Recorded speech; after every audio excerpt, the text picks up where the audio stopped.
O diabo pode usar a igreja para destruir você? Imagine agora que um ateu se converteu e ele passou a frequentar uma igreja. Igreja essa que possui defeitos, dificuldades, adversidades, dilemas como qualquer outra igreja. Como é que o diabo agiria na vida desse homem ou de qualquer outro recém-chegado à fé para destruí-lo, para afastá-lo da presença de Deus? Isso e muito mais nós vamos discutir aqui mesmo nesse vídeo através dessa obra maravilhosa de C.S. Lewis, Cartas de um Diabo ao Seu Aprendiz. Fala galera, tudo beleza? Tudo na paz, tranquilo? Como é que vocês estão? Sejam todos muito bem-vindos para mais um vídeo aqui no nosso Metanoia. Me chamo Marcelo Santos, é sempre uma honra, um prazer e um privilégio ter cada um de vocês aqui com a gente. Se você está chegando agora no canal, já clica aqui no botão inscrever-se, tem muito conteúdo saudável aqui para te auxiliar na sua espiritualidade cristã. Já deixa seu like também, porque aí o YouTube entende que esse conteúdo é relevante e acaba espalhando e mostrando ele para outras pessoas. Não esquece de comentar também, dá uma moral, diz o que você está achando desse conteúdo, que eu tenho certeza que vai abençoar demais você. Se você caiu aqui de paraquedas nesse vídeo, deixa eu explicar para você o que é que está acontecendo aqui. Eu separei 10 das melhores cartas, na minha humilde opinião, obviamente, talvez se você já leu o livro, ou se você vai ler, talvez você goste de algumas outras, mas eu separei 10 das melhores cartas para mim, dessa obra incrível de C.S. Lewis, Cartas de um Diabo ao Seu Aprendiz, onde ele mostra como que o inimigo, como que o nosso adversário trabalha para tentar nos destruir e nos roubar da fé. Lembrando que já tem um episódio disponível, tá? Um episódio onde nós fazemos uma introdução, contando um pouquinho sobre quem é C.S. Lewis, como nasceu essa obra, já está disponível. Se não estiver aparecendo aqui no card, vai estar na descrição, só você clicar. E eu tenho certeza que você vai gostar bastante para você engajar com a gente aí nessa série. Essa série que terão 11 vídeos contando com a introdução, tá certo? Então hoje nós vamos refletir na carta de número 2, onde o Vermelindo vai receber uma carta do seu tio Maldanado. Quem é Vermelindo? Só para você entender, Vermelindo é um diabo inexperiente. É um diabo que está iniciando aí no ramo da diabices. Está iniciando e o seu tio Maldanado vai ensinar algumas estratégias para ele. Então Maldanado escreve assim para o seu sobrinho: meu querido Vermelindo, fiquei bastante contrariado com a notícia de que o seu paciente se tornou cristão. Não alimente vãs esperanças de poder escapar das penalidades habituais. De fato, tenho certeza de que nem em seus melhores momentos, nem você mesmo deseja isso. Nesse meio tempo, precisamos tirar a maior vantagem possível dessa situação. Cara, vamos lá. O que está acontecendo aqui para vocês entenderem? Um ateu, que é chamado aqui de paciente, estava sob os cuidados de Vermelindo. Porém, o Vermelindo deu uma vacilada ali e o ateu se converteu. E passou a frequentar uma igreja. Então, Maldanado, o tio de Vermelindo, vai ensinar a partir de agora como ele pode agir na vida desse homem usando até mesmo o contexto da sua própria igreja para destruí-lo. Então vamos entender quais são as estratégias que o inimigo usaria para destruir alguém recém-chegado na fé, que está começando a frequentar uma igreja. Olha só essa nota aqui que eu anotei para vocês. Olha o que ele vai dizer. Não há motivo para você se desesperar. Centenas desses novos convertidos, adultos, foram recuperados depois de uma breve estada no campo do inimigo e agora estão conosco. Olha que forte isso aqui.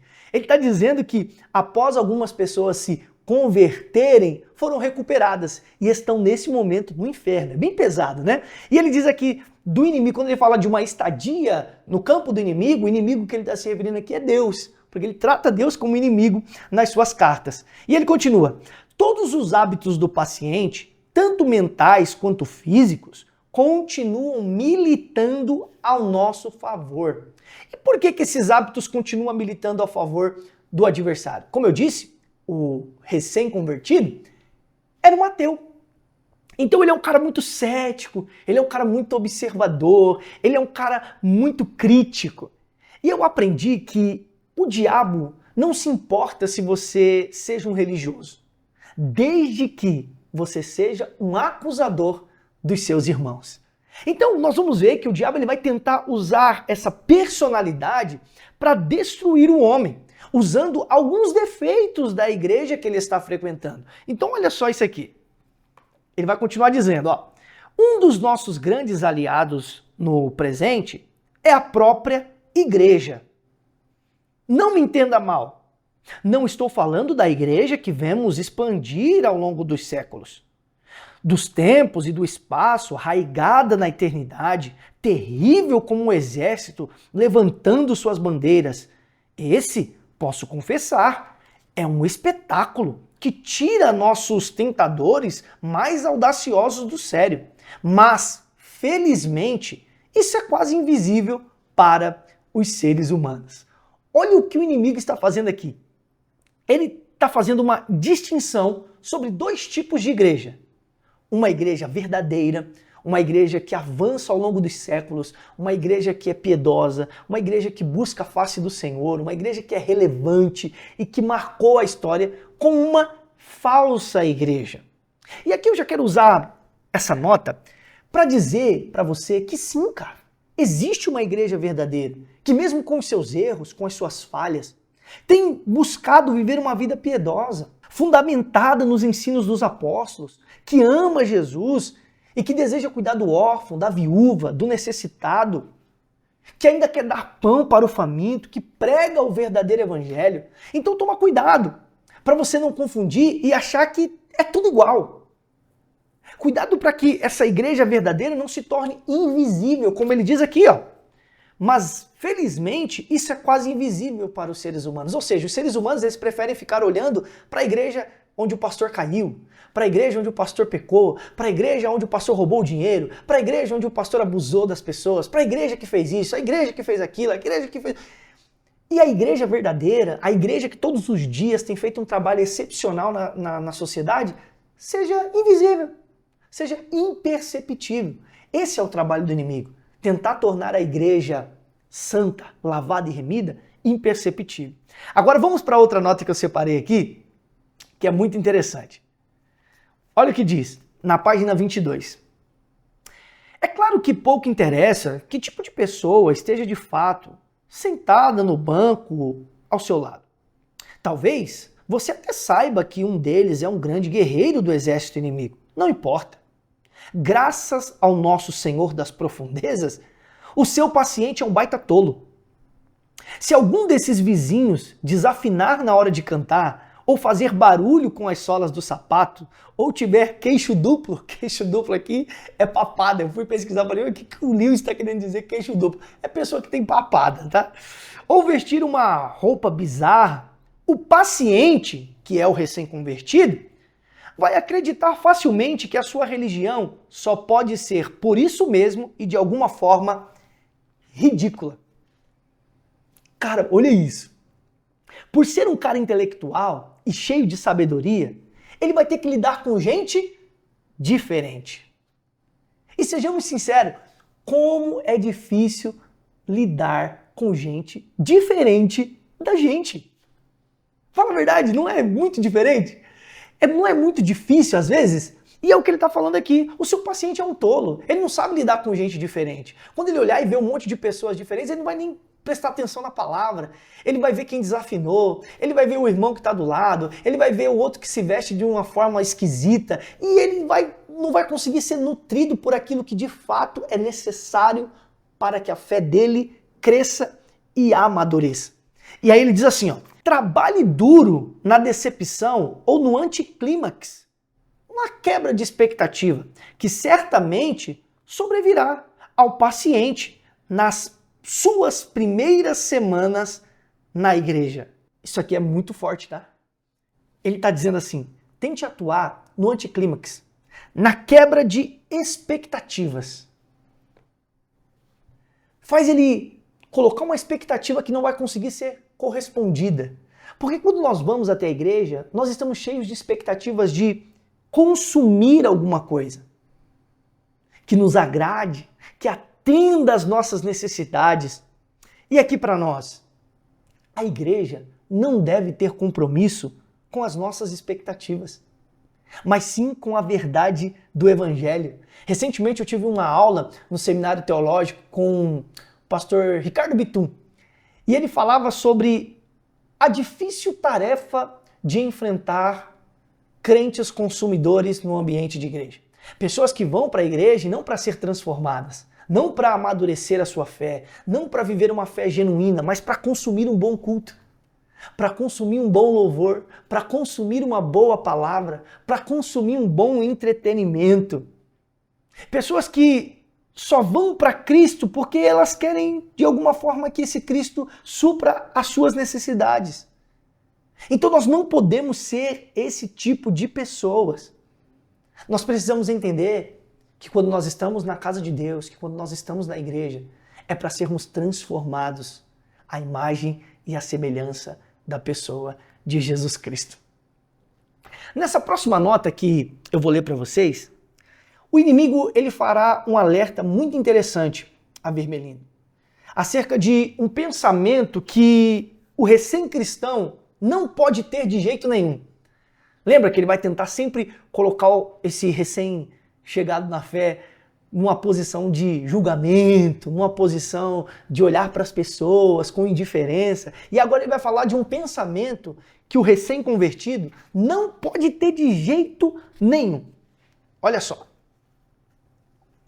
Se o paciente ficar sabendo que a mulher com o chapéu bizarro é viciada em jogar bridge, ou que o homem com os sapatos ranhentos é um avarento e chantagista, então sua tarefa se tornará bem mais fácil. Então é essa necessidade de sempre olhar para fora. Aí ele continua: tudo o que você terá que fazer é manter fora da cabeça dele a seguinte questão: se eu, sendo o que sou, posso me considerar, em certo sentido, um cristão, por que os diferentes vícios daquelas pessoas, sentada no banco ao lado, provariam que a sua religião não passa de hipocrisia e de convenção? O mal danado está falando para o Vermelindo insistir em manter o paciente